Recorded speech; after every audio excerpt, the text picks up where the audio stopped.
Then Moses said to the Lord, O my Lord, I am not eloquent, neither before nor since you have spoken to your servant, but I am slow of speech and slow of tongue. So the Lord said to him, Who has made man's mouth, or who makes the mute, the deaf, the seeing, or the blind? Have I not, the Lord? Now therefore go, and I will be with your mouth, and teach you what you shall say. But he said, O my Lord, please send by the hand of whomever else you may send.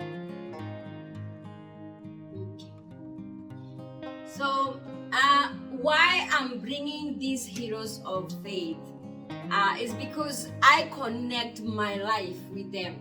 And why do I connect my life with them, brothers and sisters?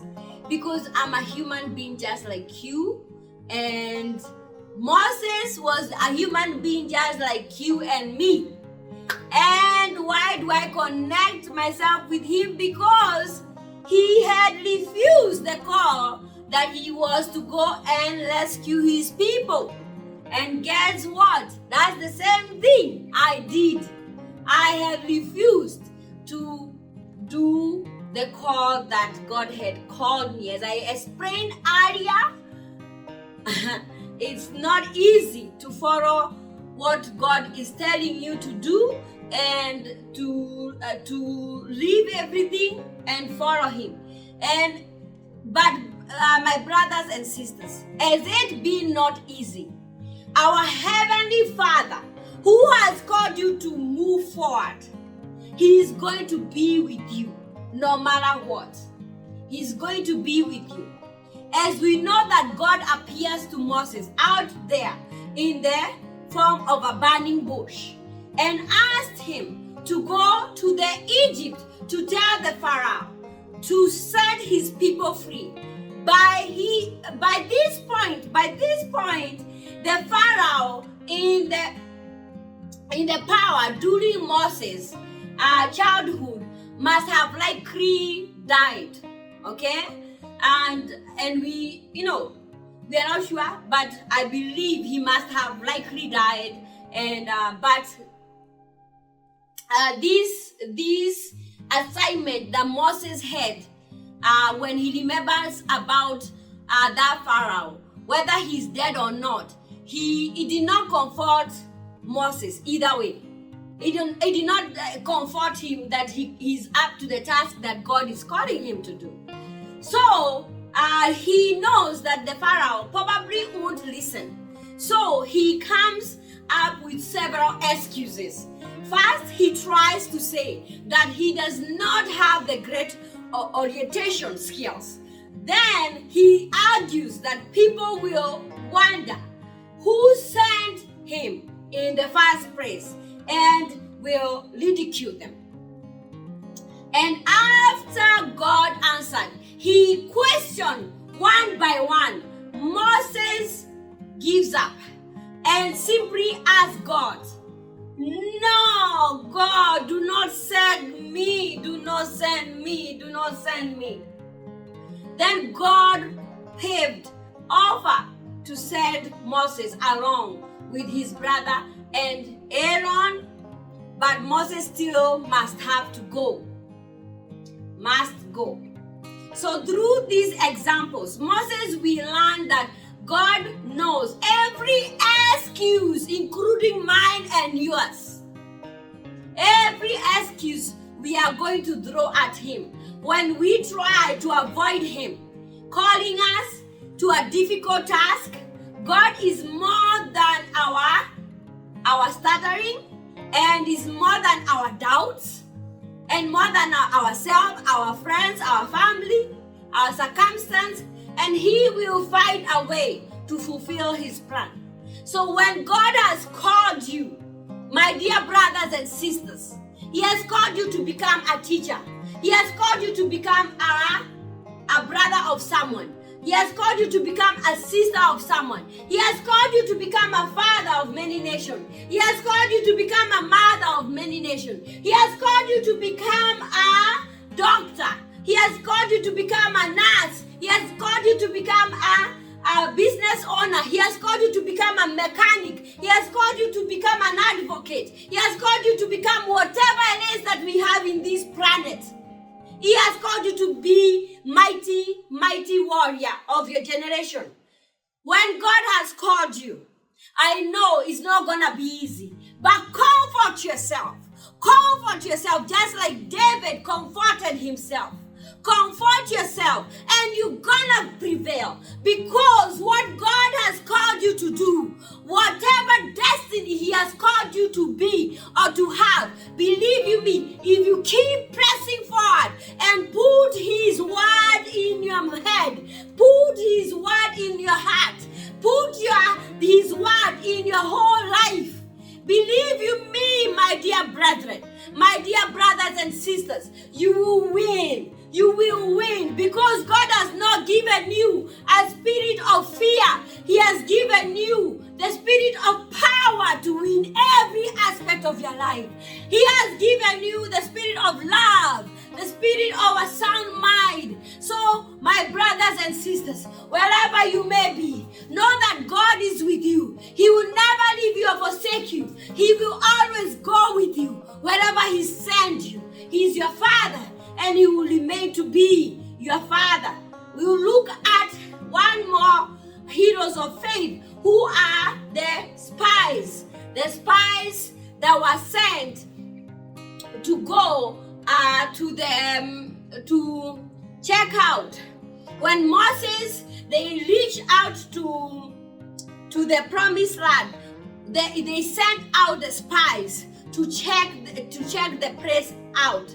So let's look at that for the spies, and we are going to talk.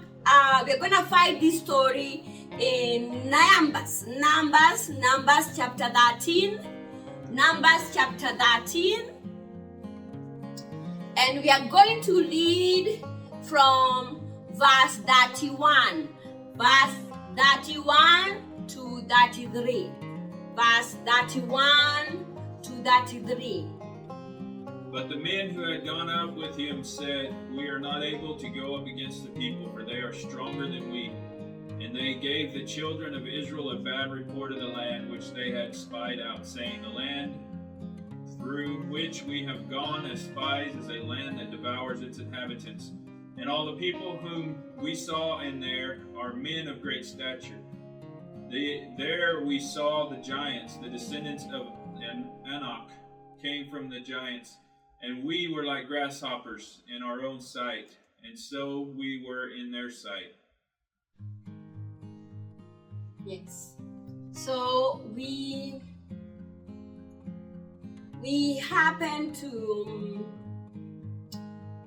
have, sorry guys,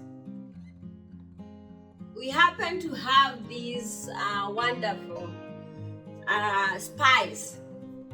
And these spies that we have, they were going to spy on the land that God had promised the Israelites, that this is their promised land. So just imagine this, brethren. I want you to imagine this, because I don't want you to blame anyone. Okay? Imagine that you have wandered the desert for a while, and your people just escaped the Egyptians after 400 years of slavery. I want you to imagine this first. I know why I'm saying this. I want you to imagine that. Then you approach the land that God has promised you, only to find that people already inhabit it. So you send one scout per each and every tribe, to case out the land and figure out just what you are against. Okay? These people, they are tired. I want you to understand that. Okay? So, well, as we see in the passage that we just read, they did not let what they saw for the context of the having Nephims were against the people. Nephims. So, no matter what, in the case of Israelites, they felt frightened. They felt frightened. Why? Because of these Nephilites. These Nephilites were giants. They were giants. And each and every one of us, we have a giant in our lives, don't we? We have a giant. So all except of two of them. All except of two of them. That was Caleb and Joshua. These two spies attempt to sway the rest of the camp to proceed and enter the land, knowing God would not leave them aside. So, unfortunate, Israelites rebelled, okay? Literally, they formed a rebellion.